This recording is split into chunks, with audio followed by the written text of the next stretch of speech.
Welcome to the Virginia is for Laughers podcast, brought to you by X2 Comedy. If you're looking to get more out of your Shenandoah Valley experience, then this is the podcast for you. You'll meet interesting people, the comedians that perform here, and find out more about what you can do and see. Whether you live here or plan to visit, listen to explore what helps make up our unique slice of heaven. Now here's your host, Dawn Davis Womack. Hello, Laughers. I'm thrilled to introduce you to Wendy Kern, LPGA professional, co-owner, and director of instruction for Mulligan's Golf Center in Harrisonburg. Mulligan's is Shenandoah Valley's premier golf practice facility with pro shop and miniature golf course that's dedicated to providing an inviting and fun environment for golfers of all ages and abilities. The newest expansion is their double-decker driving range, powered by Trackman Range. It's an interactive experience that isn't found anywhere else in the valley. Wendy is a graduate of James Madison University and played for the women's golf team. She is a member of the LPGA, Class A teaching and club professional, and a top 50 certified Operation 36 coach. She's also much, much more with her 40 years of experience playing the game. Welcome to the show, Wendy. It's great to have you on today. Thanks, Dawn. It's great to be here. This is so fun. I'm so excited. I just saw you in the shop where they got you. they went and fetched you so I could talk to you because I went with my family to experience the new expansion, that double decker. We had so much fun and it was amazing. And preparing. Awesome. Yes, so great. So thank you again for coming on. I'm excited to get into this interview so our laughers can learn a little bit more about you and all that they can do at Mulligan's. Oh my gosh. Yes. So let's do it. Wendy, let me tell you something. While I was preparing for this interview, I have to tell you, I did not know that you played for the JMU's women's golf team. And that was a little bit ago. Just a little while ago. Just a little while. And Harrisonburg looked a lot different back then. So I'm curious what courses were available to practice the game back then, and what, if any, golf ranges did you all have around at that time? Well, actually, every course except for Heritage Oaks was around. Lakeview was there. I would play casually over there with some friends, and our team actually played at Spotswood Country Club. And the Chevrolet was there. We actually hosted a tournament at Bryce Resort one year, so and actually won at Ironwood. So they were all around, but we did not. There was a practice range on Route 11 that was basically where the Motor Mile is now, just a big piece of farmland, and that was a range. It was not great. So, and it was in Route 11, of course, was a whole different story then too. Pretty much 33 ended at the Valley Mall. When I was at JMU, if that tells you how long ago that was. I mean, it went out, but it was 2 lanes. It wasn't a big road like it is now. So 11 was very similar. So south of Harrisonburg was, almost non-existent. So, but yeah, we played at Spotswood Country Club, so very familiar with Spotswood. Yeah. That's great. That's good to know that. We moved here 16 years ago, so I don't have that richer history. And I love talking to people that were around Harrisonburg before we were, because it has grown so much. Yes, it really has. And you are a co-owner with Nancy White, and Mulligan's opened in 2003. Nancy also has quite the I said it almost wrong again there. Sorry about that, Wendy. I'm dyslexia, so sometimes it just comes out weird, but the LPGA professional background herself. And it was really fun for me to learn that she has 1 gold and 4 silver medals for speed skating in the Canada Winter Games 1979. With Nancy being from Canada and you originally from Easton, Maryland, when and where did the two of you meet? In Harrisonburg. I didn't know Nancy until she bought Mulligan's. So she has been a golf professional pretty much most of her adult life. She missed the Lake Placid Olympics in 1980 and decided that was the end of speed skating and decided to go on the LPGA tour. That's an athlete for you. So she was a director of golf of a club down in Lynchburg, and decided she wanted to branch out on her own and have a driving range and a golf center. So she looked around and around and around and ended up landing on this one in Harrisonburg. She had a couple that she was looking at all over the Mid-Atlantic, and this one in Harrisonburg was the most appealing to her for multiple reasons. And so she was here developing Mulligans, and she had developed a good reputation for being a great instructor. And at the time, I was a competitive amateur. So I went to her for lessons. And then when things slowed down in my life, and I wasn't raising young men anymore, I asked Nancy if she needed some help at the shop, and then decided it was something I really wanted to do, to teach golf. And she gave me not only the perfect training environment for that, but also the perfect environment for me to kind of start taking some of the teaching rollover. So first you started at Mulligan's as a golf instructor before you became co-owner. Is that right, what I'm hearing? Okay. Yes. All right. Yeah. I didn't become co-owner until 2015. So we would work, obviously closely together. I was one of the managers, and obviously became the main instructor eventually. And so we, joined in ownership in 2015. I see. Okay. So you've been teaching there. Did I hear what year did you start? 6. Okay. Yes. 2006. 16 years. Okay. Right when I moved to Harrisonburg. Right. Exactly. You just didn't know about us yet. That's right. That's exactly right. And I needed to, and I'm glad I do now. That's exciting. So what made you want to, did she approach you to co-own, or did you approach her, or did it just come out in conversation? It seemed to be a natural fit, with how vested I am in how things go. And so it just was a natural fit that we become owners together and, manage things together as a team. And we're a good team in that regard. Yeah. Yeah. It's going really well. There's so many things going on, like this expansion with the double decker. Oh my gosh. That's so incredible. That's what I was saying earlier. So my family was so impressed right after I was hitting golf balls. I said, I need these people on this podcast. Oh, well, thank you. And yes, you're welcome. And I talked to one of your employees, and that's when they fetched you. And I'm so glad that they did. I think it's just so fun and incredibly amazing. And I would love for you to talk to us about this new expansion, this double-decker driving range with the Trackman Range. People probably don't even know what Trackman Range was. I know I didn't, and what it could do until I was there, punching all the buttons, trying to figure it out myself, which is actually very intuitive. But I would love for you to talk about that with us on the first level, and then some about the Smash Factory that you have on the second level and what is available to our laughers. Well, Trackman Range is actually available on the bottom and the top level. It's just we have the monitors down below because it's covered. The top level is not covered, so you can use your phone or your iPad if you go up top.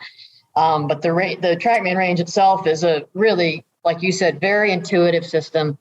They're coming up with new games and new ways of improving it regularly. They just added a new game for children, which is really neat. And so what it essentially, it makes it golf fun for even non-golfers. Or even this golfer who doesn't have the time to go play golf, but I'll go out there when my back feels up to it, and I'll go out there and play on that thing. And I haven't hit a golf ball probably for a year and a half prior to that. So it's just a fun way to be there practicing and yes, improving your skills, but also being able to go play a golf course that's halfway across the world. St. Andrews, some of these amazing courses they played the PGA championships at. They played some of the courses they played the British Open on. There's a course over in Germany that's really cool, one in Hawaii. So it's fun to be able to travel all over the world at Mulligan's Golf Center and play golf for the cost of a bucket of range balls. But at the same time, as a golfer, there's an opportunity to improve your game with the different things that the app can show you based on your performance of what you're doing with your golf shot. So you can have a real intuitive, I like that word, practice session where each club, it's telling you how far you're going, how far you're carrying it, what your total is, what for a driver, what your launch angle is. It tells you that, and it helps the golfer know, okay, was I aimed correctly?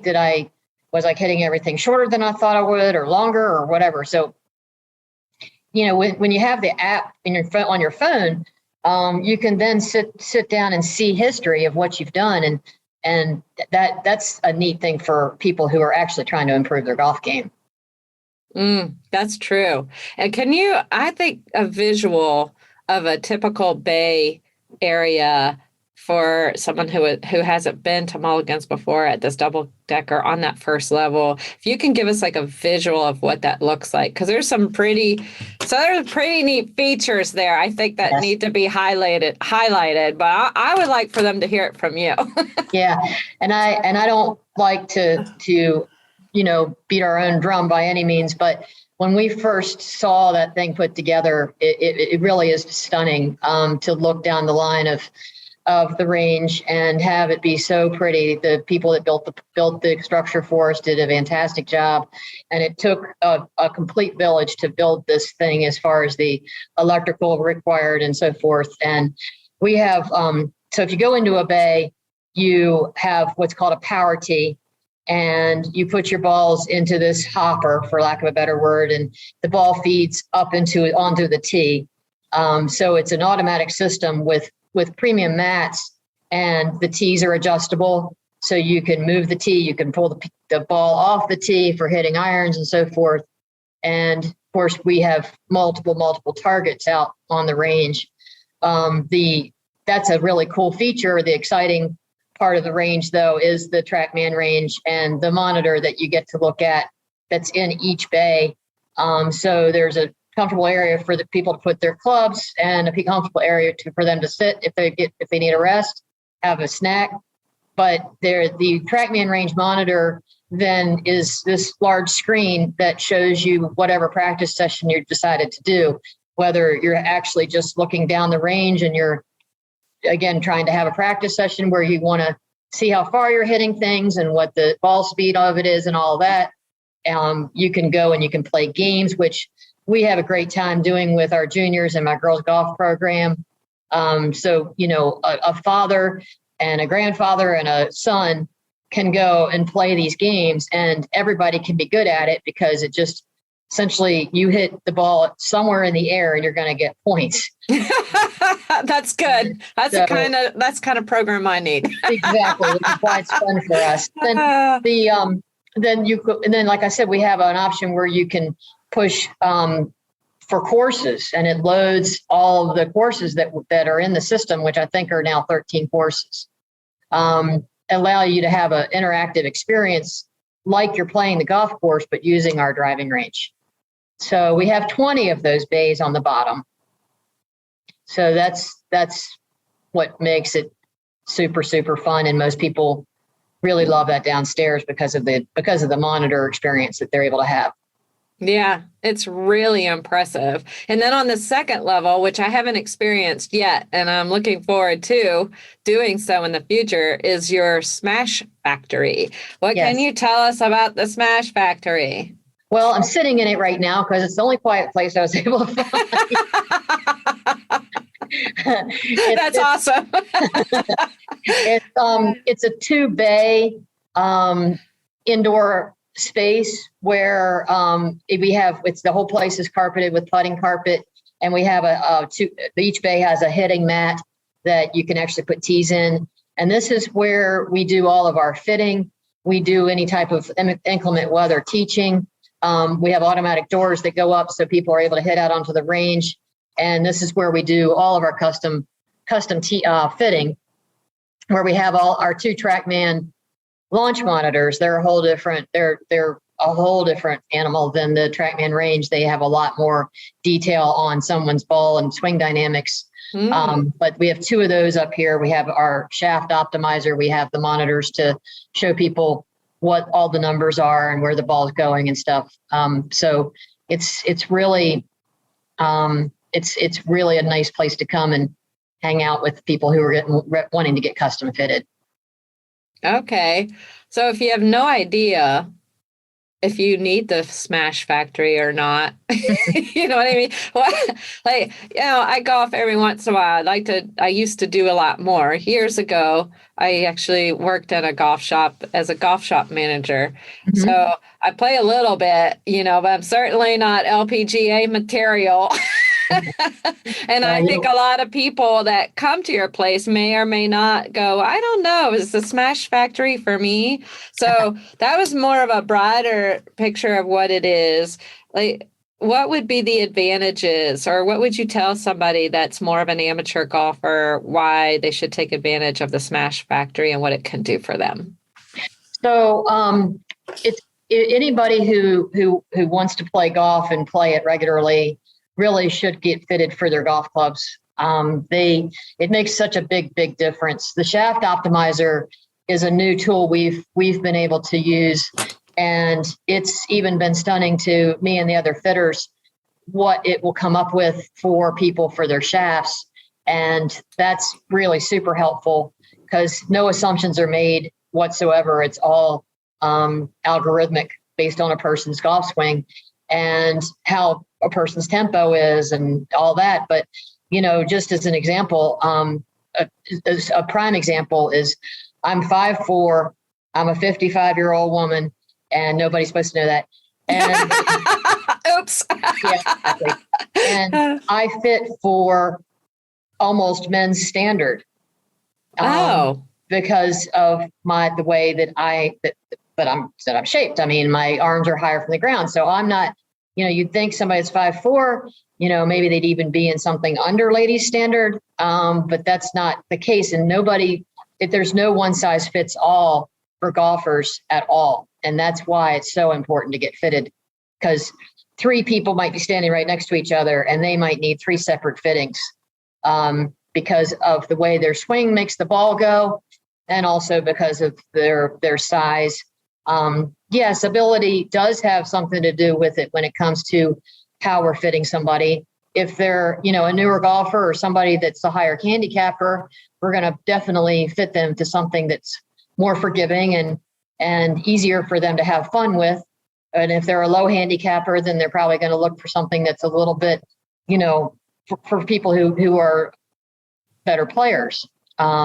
Little more workable golf club, things like that. So there's a number of things that go into it based on what a person's swing dynamics are that involve a fitting involves. And anybody who wants to play golf and play it at their best should definitely get fitted for their golf clubs. I have a few questions in there. One, just first, for the laughers out there who've maybe played some miniature golf, have maybe or maybe not been on a driving range, and perhaps maybe or maybe not played on a golf course actually. So their golf knowledge is limited. Mm-hmm. What is a low handicapper and a high handicapper? Can you break down that definition for us? Sure. Yeah. Sorry, I fall into golf lingo sometimes. It's all right. So a person who has a low handicap is someone who plays golf very, very well. When they go on the course, they're going to be somewhere close to shooting par. So they are very, very good golfer. And then a high handicapper is somebody who's either new, haven't had a chance to really practice, haven't had good instruction, and they hit the ball a few more times than the low handicapper. That's me. and they don't necessarily know exactly where their golf shots are going. I mean, the professionals don't always know where their ball's going. Right. But they don't have a good feel for their swing yet. And that's where, if they really are having fun with it, their handicap will start to decrease because they'll come back out and practice, they'll get instruction, and as you get better, your handicap will go down. Yes, that's good. And one more definition for everybody. The golfers are going to know exactly what that is. But one of the things I love about this podcast is an opportunity for people to learn a lot of different things. And so what is par?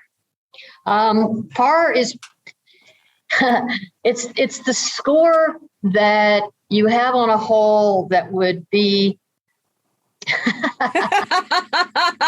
question, Don. Okay. It's all right. So if a hole is 450 yards, okay, and a really good golfer would hit it twice to get on the green and have 2 putts, which is your average amount of putts that you would have, that's par.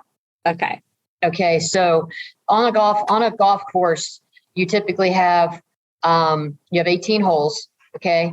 You have 4 par threes, which means you're going to hit the green in 1 and have 2 putts, ideally. I guess par would be defined as the ideal score that you would want to have if you were a par golfer. Okay. Right. And then you have 4 par fives. Let's see, it's at it. I'm trying to, and then you have 8 par fours. That's right. Yeah. Okay. And so, and that varies. Yeah. But, a little bit. Yeah. You definitely have more par fours than you do the par threes and par fives. And so par is par, but what I tell my students is, what is your par? What is the best that you can do? You know, if having a 6 on a par 4 is your par, then that's all that you should expect to have. Unless, obviously, it'll get better as they get better, but don't beat yourself up for not having this score that only the best in the world typically shoot. So, you know, my par is not even par because I don't play, as I mentioned to you earlier, I don't play that much. So my par is having, you know, a higher score on some of those holes than would be par. You know, maybe I have a 5 on some of the par 4s, or I don't always hit a par 3 and make 3. So, you know, people go out thinking they should be looking at this scorecard and saying, man, I stink. I'm having an 8 on this par 5. No, you don't stink. It's your par, and it's what's good for you right now. And you'll get better if you keep going at it. But right now, that's the best you have, and that's good because you're out there. I love that. That's beautiful. I used to do triathlons and 5Ks and 10Ks and things like that. So you're really competing against yourself rather than other people. And so if you were going for your own PR, your own personal record. And I like that. That's how you look at it in terms of golf instruction and people improving their game is what's their, you know, I guess PP. personal par. Yeah. And you know, you want them to have fun and feel like they should be out there, and you know, it doesn't matter whatever. That's what I love. I love running also for that same reason. Is it's you in this road, or it's you in the golf course, and that's it. And yes, you know, when you do get to the point that you're playing competitively, do you have opponents? Of course, but no opponent out there wants you to lose. They just want to play their best and have that be the best score, and have that, and that end up being the win. You know, they all want to win. They all want to win, but they know that there's only going to be one of them. Yeah. Oh, the competitive spirit. I have it myself. Blessing and a curse, that competitive spirit. I believe that. You're very passionate. You've been teaching golf a long time, and you're very passionate about golf instruction. And I see that you have an Operation 36 golf program available for juniors to adults. That looks amazing. Can you share with us what that's all about and how it works? Sure. Yeah. Operation 36, Nancy and I discovered 4 or 5 years ago at one of the PGA shows. And we absolutely fell in love with it. And the concept of it makes total sense. What we found, what we were talking to these guys about and decided to join in their system is that they start from the green back. So they teach people how to have their short game first and then continuously work their way back as they get more and more confident with their ability. And I think we just think it's such a fantastic system. And part of the system is getting people on the golf course. So they're not just taking lessons, they're actually getting on the golf course. But something that does raise some people's eyebrows, especially the more experienced golfers who decide to take the class, is, hey guys, we're all starting at 25 yards. And they're like, what? Exactly. Yes. Yep. Which is great. 25 yards is a great distance for everybody to play from. And our juniors and adults alike, they all start at 25 yards until they can shoot 36 or better. And then they move back to 50 yards. And then they move back to 100 yards. So we have juniors that have, been at 25 or 50 for, several semesters. And then they finally break through that 50 yards or whatever. We just had a couple of kids do that recently, and they're just so thrilled because they finally broke through what they thought of as being their biggest challenge. And honestly, I think that if I'd been taught as a junior that shooting par was what you're supposed to do, I know that sounds funny, but 36 is par on 9 holes. Okay, So, great. Yeah. So when I was taught to get back on the main tees and do the best I could. Well, when you're a little tyke, 10 years old, you're hitting a lot of golf shots to get to the green by the time you get there. And this is so much more encouraging to keep them at 25, where it's very doable for them to hit the green in at most 2 shots, and then move their way back as they get more confident.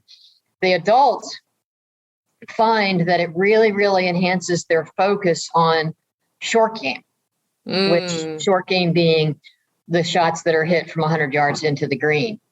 And that's why many of them will join the class, as they know that it's going to improve their short game. It's just kind of funny to get some of their reactions when we start them all at the 25-yard line. And they realize when they get off the golf course, well, maybe this really wasn't quite as easy as I thought it might be.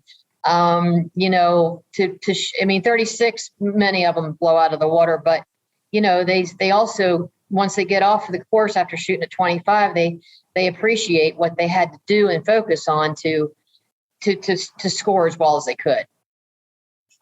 Yeah, I think that's a really wonderful way to flip golf on its head and get better at the game. I'd not really heard about Operation 36 Golf until I was preparing for this interview, and I was like, what is this? And there's a video on your website too that gives you a little bit more information. I was like, that is amazing.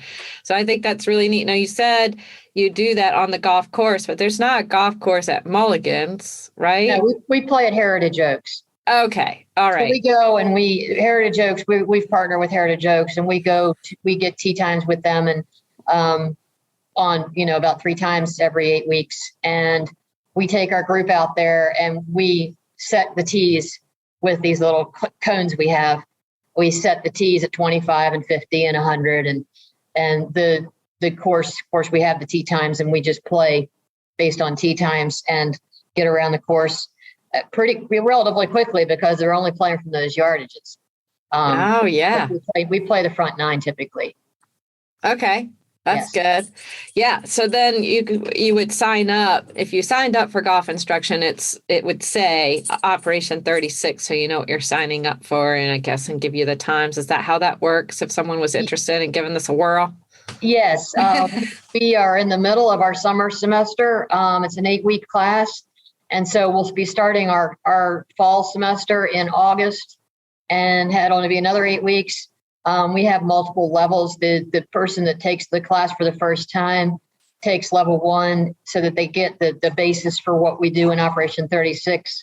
And then we go, and if they want to pursue a little bit more detail, then we have a level 2 and a level 3 class that they can stay in the system and stay in the program rather, and continue their journey with the program. So, during 8 weeks, they can ultimately get back to the 100-yard marker and see how well they can do, or they may not get back there in those 8 weeks. If they want to continue, then they just continue going further and further back as they shoot 36 or better. So we do have a lot of people that come back for that second and third class. And of course we give individual instruction. But as for Operation 36, those are the group classes. Okay. That brings another question to mind as you talked about the basic semesters available. Do you all operate through the winter, or do you kind of have a break there? We do operate through the winter, and now even more so. Okay. Tell us about that. Well, we have the Smash Factory that's temperature controlled. So we can teach and fit out of the Smash Factory 12 months a year. Nice. The bottom part of the range we currently are only piped in for 6 mats that have heaters on them. Ambient heat that kind of gets forced down onto the mat. So we'll of course close all the garage doors in the back and keep it as wind free as possible in the wintertime. And that's of course what is a biggie out here is how chilly the wind could potentially be. Of course, we're going to slow down in the wintertime, but we don't close by any means, and we don't need to stop doing lessons or fittings anymore because we're now in a completely protected building that we're able to do our fittings and teaching out of. Yeah, that back into that double-decker range, that's so impressive. Mm-hmm. I forgot to ask this, and I do want to know what prompted you all to do this expansion to bring in the double-decker. So prior to, I guess it was actually kind of in the midst of the pandemic. Mm-hmm. So the pandemic, a lot of people decided to take up golf because it was the only thing that people could do and be outside, and one of the things they could do and be outside. So consequently, the game grew more in 2020 than it had grown since Tiger hit the PGA. And so it was a marked increase in the amount of golfers that were coming out and starting to play golf. People were either reigniting their passion for golf again because it was something to do. They could be outside and be with their friends. But also people were taking up the game. And so the game grew remarkably. And so because of that, we saw a lot more interest in the game and more traffic of people wanting to come and practice and learn the game. So we were at a PGA show and listening to some seminars and webinars and things, and they were talking about, how you really, really are going to be stepping back in the near future if you don't start to incorporate some element of technology. Mm. And that's where the future of golf is. It appeals to the younger crowd. It appeals to the golfers who want to see their numbers and so forth. So, more and more people are buying simulators and things like that, so they have access to this visual experience. And Nancy and I went to a Topgolf for our first experience in anything like that several years ago when we were down in Florida for the PGA show. And we really, really had a great time. We realized the experience could be fairly brief and you could still have a great time. You could, hang out for an hour, hit balls, have target games, play against each other, have a good time without, it being a full 4 hours on the golf course. And I think that's one of the things that makes these places successful is people have time to do this, but not necessarily go play 18 holes of golf necessarily. So I think it appeals to the way society is anymore, where it's, we're so packed with things to do and jobs and all that, we do have an hour to go hit golf balls. And now we can actually have an interactive experience. So when we were at the PGA show in 21, we started investigating or exploring the Trackman Range and also Top Tracer, which is the technology that Topgolf came up with to put into ranges. And so we explored which one we thought would work better for us and the community we have here at Mulligan's, golfing community we have here at Mulligan's. And we felt like the Trackman Range was something that would be a little bit more robust for us and our needs. And started talking to them and then realized if we were going to do the Trackman Range, then we probably needed to have a covered driving range to make it comfortable for people. And then I like this part. Yeah. It's one of my favorite parts. A year later, we have a double decker and Trackman Range on all 20 bays and all 17 up top. And we have this amazing Smash Factory, and it's been quite the journey, and it's been a great one. That was fast and furious a year to put that thing together. It is impressive. Yeah. Like I said, we had a great team. Yeah. A great team of combination of contractors and Trackman Range guys and marketing with Trackman Range and the Power Tee guys that were so great. So we really are very, very blessed to have the team that we were able to pull together. You guys did a great job. I'm curious, what is your personal favorite part of the interactive experience? My personal favorite is probably playing the courses. We have a par 3 course out there that's just par 3s.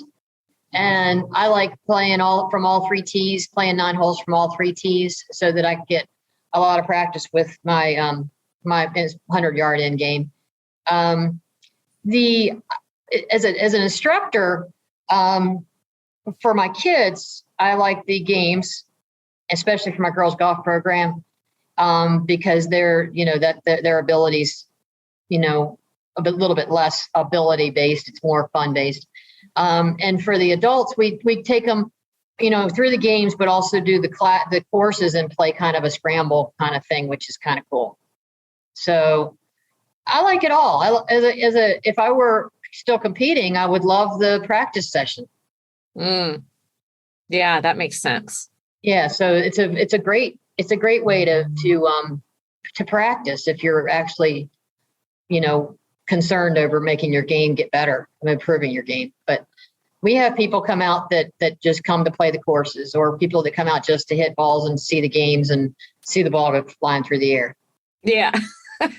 Yes, I think so. And then hopefully find out more about your golf instruction. We've heard about the Operation 36, but you have all different kinds of packages available for golf instruction, don't you? Can you share a little bit about what all is available in terms of learning the game at Mulligan's?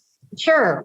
So Chase Flannery and I are the instructors for the most part at this point, and we offer single lessons on a half an hour or hour-long basis. We have packages.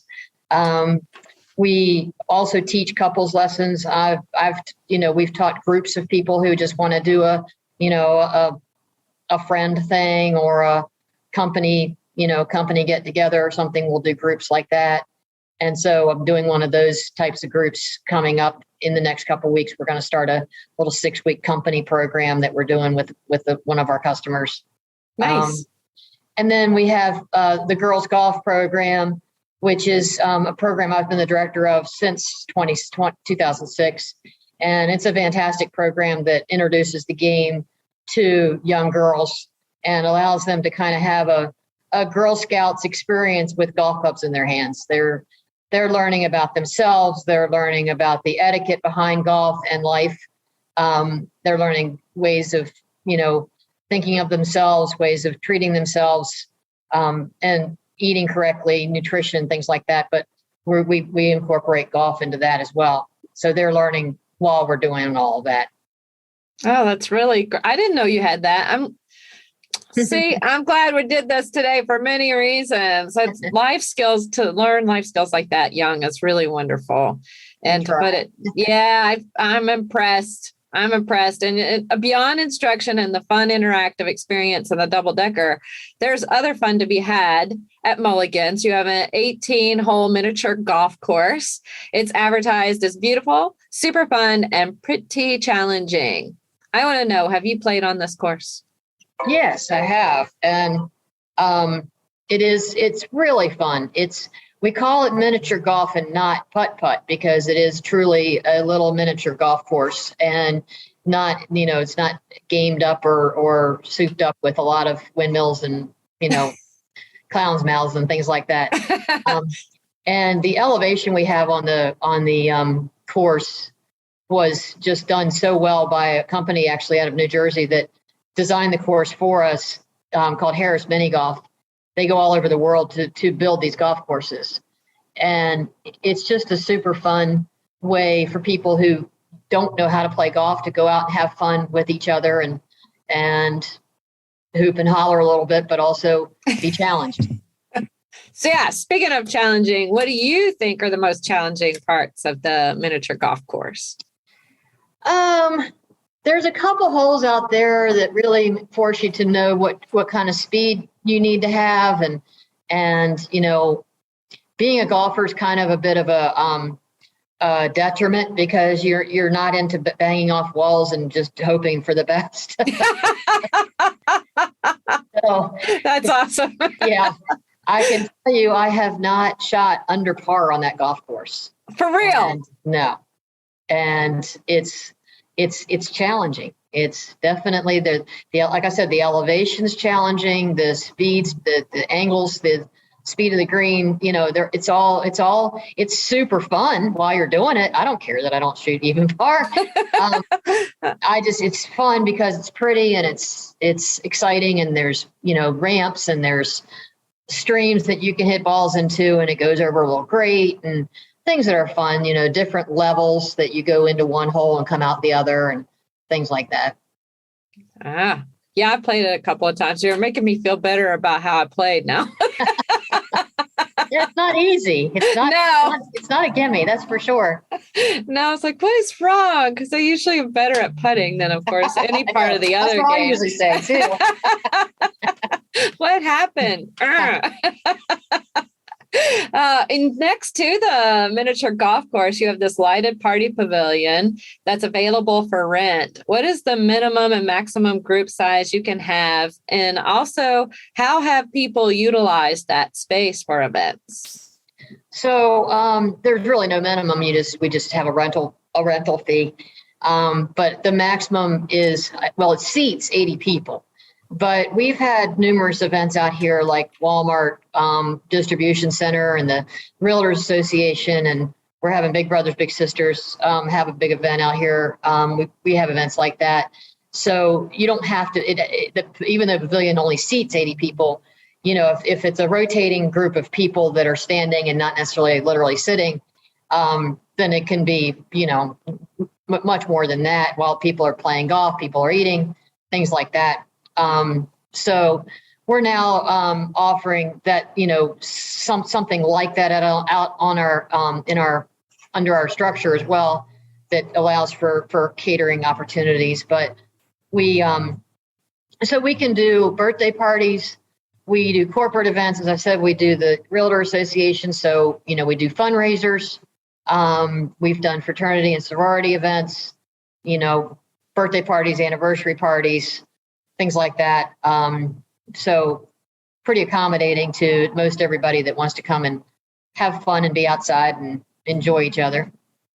That's great. Yeah, I was really excited to learn more about that. I'd seen it and hadn't really thought about having a party there. Again, a very informative website. So thank you very much for that. Yeah. You also have something else new this year before we get out of here and close here in a minute that I want to talk about for sure, because I'm a foodie. So we need to know, we need to talk about this. You now have Grilligans on site where laughers can get tasty bites. So what can they order at Grilligans that we should know about? We have a great grill menu now. We've our kitchen manager is very creative. And so she's come up with numerous things like a Cuban panini and this great wrap that bacon chicken ranch wrap. And we, of course, have the best cheeseburgers in town and Nathan's hot dogs. And we're just recently, we're probably in the next week or so going to be able to serve